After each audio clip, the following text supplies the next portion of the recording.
রাজশাহী বিশ্ববিদ্যালয়ে যে পোষ্য কোটা নামে যে কোটাটা ছিল সেটা 3% করেছিল। তারপরে গত 1 তারিখে যে মিটিংটা হয় জানেন 1/1/2025 সালে, সেই মিটিংয়ে শুধুমাত্র কর্মচারী এবং সহায়ক কর্মচারী যারা চাকরি করেন বিশ্ববিদ্যালয়ে তারা শুধুমাত্র 1% কোটা ভোগ করবেন, এই সিদ্ধান্ত বলবৎ ছিল। ইতিমধ্যে আমরা দেখলাম গত 2 তারিখে আপনারা জানেন যে গত 2 তারিখে আমরা যখন অফিসে ঢুকি তারপরে কতিপয় ছাত্র ভাইরা আমাদের এবং বহিরাগতরা আমাদের যারা প্রশাসন ভবনে আমরা চাকরি করি প্রায় 250 মানুষকে জিম্মি করে এবং সেটা রাতভর চলে। তো আমরা যে বিষয়টি ওখানে উল্লেখ করেছি যে ভাইরা ছাত্র ভাইরা তো এই ধরনের অশ্লীল ব্যবহার করতে পারে না আমাদের সঙ্গে, কারণ আমি বিশ্ববিদ্যালয়ের ছাত্র ছিলাম, পড়াশোনা করেছি। যারা বহিরাগত এসে এই ধরনের অশ্লীল ব্যবহার করেছে এবং আমাদের ওষুধ আমাদের খাবার কোনো কিছু ঢুকতে দেয়নি, তাদেরকে চিহ্নিত করে তদন্ত কমিটির মাধ্যমে তাদের একটা শাস্তির ব্যবস্থা করার জন্য প্রশাসনকে অনুরোধ জানাইছি।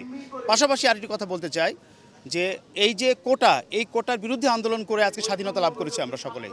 এই কোটা আমরা একেবারে বিলুপ্ত চাই, কিন্তু একটা কথা এখানে এসেই যায়, বাংলাদেশে প্রত্যেকটা সংস্থার প্রত্যেকটা প্রতিষ্ঠানের একটা সার্ভিস সুবিধা আছে। আপনারা জানেন যারা রেলওয়ে চাকরি করে তার বাবারা তার ছেলেরা কিন্তু ফ্রি রেলে চড়ে, বিশেষ করে ব্যাংকে যারা চাকরি করে তার 4% লোন করে বড় বড় বাড়িও বানাচ্ছে। এখানে কোনো আন্দোলন হচ্ছে না। আর্মি বিশ্ববিদ্যালয়ে আমার মেয়ে পরীক্ষা দিয়েছে এবার, তারাও দেখানে কোটা 43% কোটা রয়েছে।